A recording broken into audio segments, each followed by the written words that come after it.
الحمد للہ رب العالمین والصلاة والسلام علی سید الانبیاء والمرسلین اما بعد. ذات محترم، آج ہم نے سورہ نساء کی تلاوت کی ہے. اس کا کچھ حصہ کل کے منزل میں آئے گا انشاءاللہ. تو سورہ نساء کے شروع کے اندر جو پہلی آیت ہے وہ اس میں حضور نبی اکرم صلی اللہ علیہ وسلم کا معمول تھا کہ نکاح کے خطبے کے اندر ہم بھی پڑھتے ہیں، یہ مسنون ہے. اس کے اندر جو ہے وہ اس پوری سورہ کے اندر مختلف مواقع پر خواتین کے مسائل کا بھی تذکرہ ہے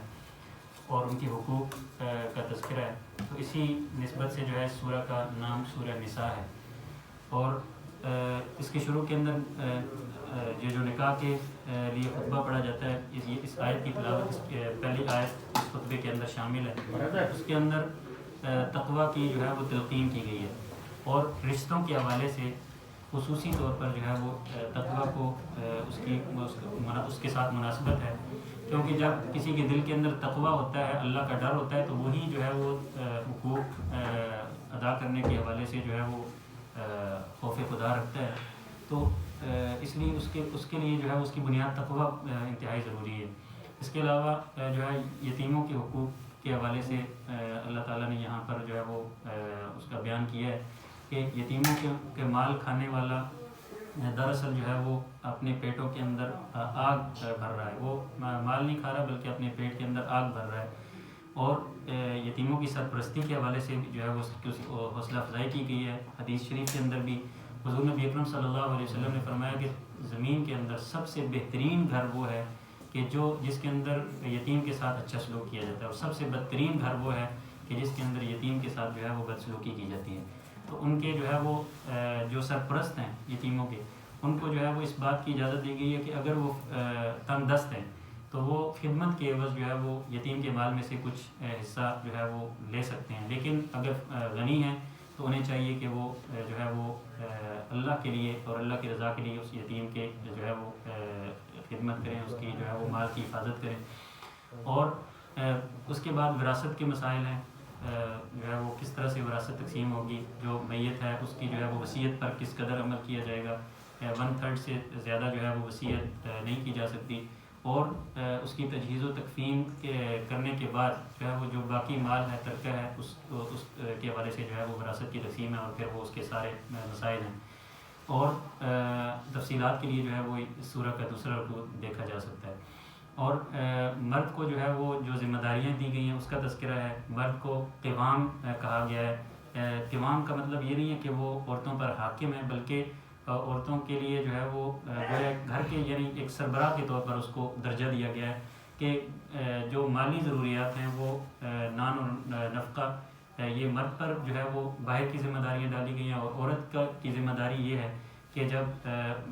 مرد جو ہے وہ اس کے مال کی حفاظت کرے، مرد کی غیر موجودگی کے اندر، خامن کی غیر موجودگی کے اندر اس کی بچوں کی اچھی تربیت کرے اور جو ہے وہ اس کے گھر کے اندر مال کی حفاظت کرے، اس کی امانتوں کی حفاظت کرے. اور اسی طرح خاندانی جو جھگڑے ہوتے ہیں ان کے حوالے سے یہ کہا گیا ہے کہ اس بات کی حوصلہ شکنی کی گئی ہے کہ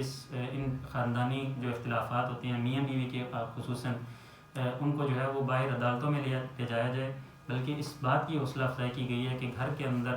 جو گھر کے بڑے ہیں ان کو بٹھا کر دونوں طرف کے خامد اور بیوی دونوں طرف سے جو ہے وہ جو بڑے ہیں اور ان کو بٹھا کر اس معاملات کو سلجھایا جائے جو آپس کے اختلاف کا باعث ہے، اور عدالت کی طرف یا باہر جو ہے وہ دوسرے لوگوں کی طرف اس کو نہ لے جایا جائے. اور اسی طرح تیمم کے حوالے سے جو ہے وہ آیت ہے.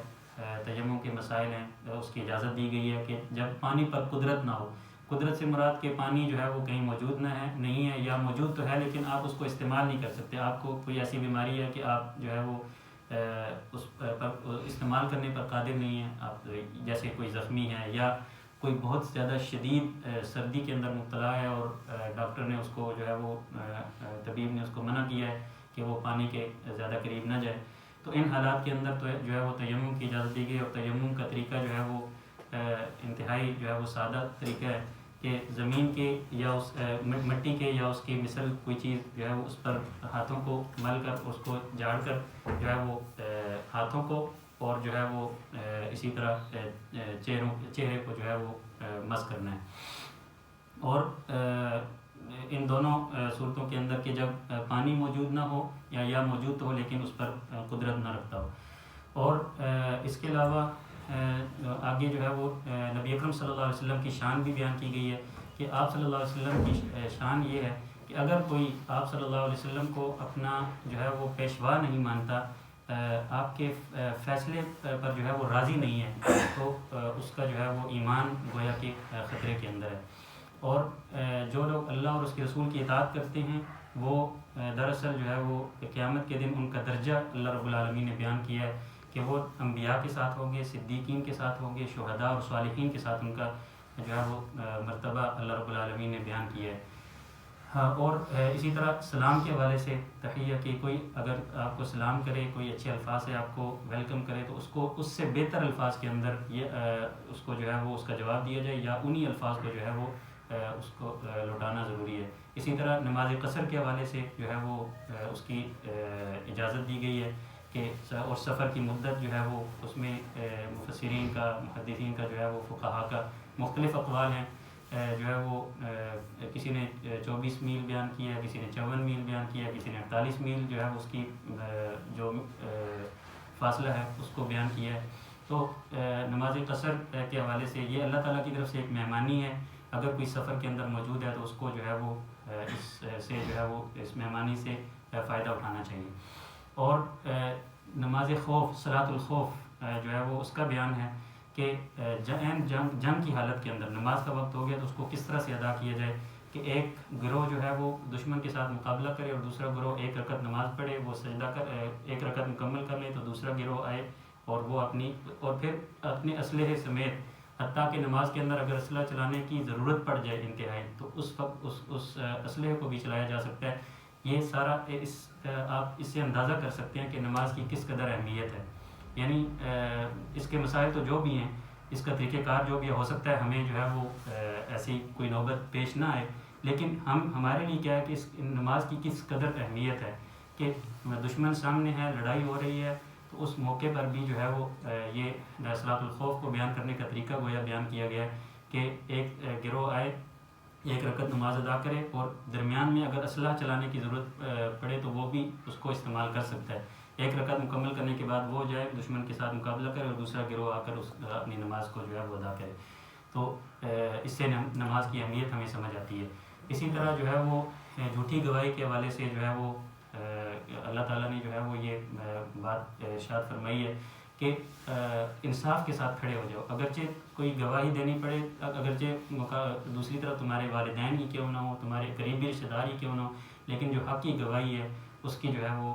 حوصلہ افزائی کی گئی ہے اور اس کی طرف ترغیب دی گئی ہے. اسی طرح جو ہے وہ ایمان والوں کو خطاب کر کے کہا گیا کہ ایمان لاؤ اللہ کے ساتھ اور اس کے رسول کے. یعنی بڑی عجیب سی ایک آیت ہے کہ اللہ تعالیٰ نے ایمان والوں کو کہا کہ اے ایمان والو, ایمان لاؤ اللہ اور اس کے رسول صلی اللہ علیہ وسلم کے ساتھ اور ان کتابوں کے ساتھ جو اس نے نازل کی اور آخرت کے دن کے ساتھ. اس کا مطلب یہ ہے کہ ایمان کے جو تقاضے ہیں, یعنی ایمان تو ہم لائے ہوئے ہیں لیکن ایمان کے جو تقاضے ہیں ان کو جب تک پورا نہ کیا جائے تو گویا ایمان ہمارا مکمل نہیں. اور منافقین کا تذکرہ اس سورہ کے اندر کیا گیا, ان کا جو ہے وہ درجہ بیان کیا گیا, ان کے جو ہے وہ نہ ادھر کے ہیں نہ ادھر کے ہیں, ان کی جو ہے وہ انجام کیا ہوگا آخرت کے اندر کہ وہ جہنم کے سب سے نچلے درجے کے اندر جو ہے وہ موجود ہوں گے. اور اللہ تعالیٰ نے ان لوگوں کو استثناء دیا کہ جو توبہ طائب ہوتے ہیں اور جو اپنی اصلاح کرتے ہیں. تو اور پھر آخری آیت میں بڑی پیاری بات اللہ رب العالمین نے ارشاد فرمائی, اپنی رحمت کا جو ہے وہ تذکرہ کیا ہے کہ اللہ تعالیٰ کو کیا ہے کہ جو ہے وہ لوگوں کو عذاب دے اور لوگوں کو سزا کے اندر مبتلا کرے, عذاب کے اندر مبتلا کرے, اگر وہ شکر لائیں اور شکر کریں اور ایمان لائیں. اگر ہم شکر اللہ رب العالمین کا کرتے رہیں اور اس پر ایمان رکھتے رہیں اور ایمان کے تقاضوں کو پورا کرتے رہیں تو اللہ تعالیٰ کو کیا ضرورت ہے کہ کسی کو جو ہے وہ عذاب کے اندر مبتلا کرے. اس لیے کہ اللہ تعالیٰ بڑا ہی قدردان ہے اور بڑا ہی جو ہے وہ حلیم ہے اور علم رکھنے والا ہے. اللہ تعالیٰ سے دعا ہے کہ اللہ تعالیٰ ہم سب کو امت کی توفیق عطا فرمائے.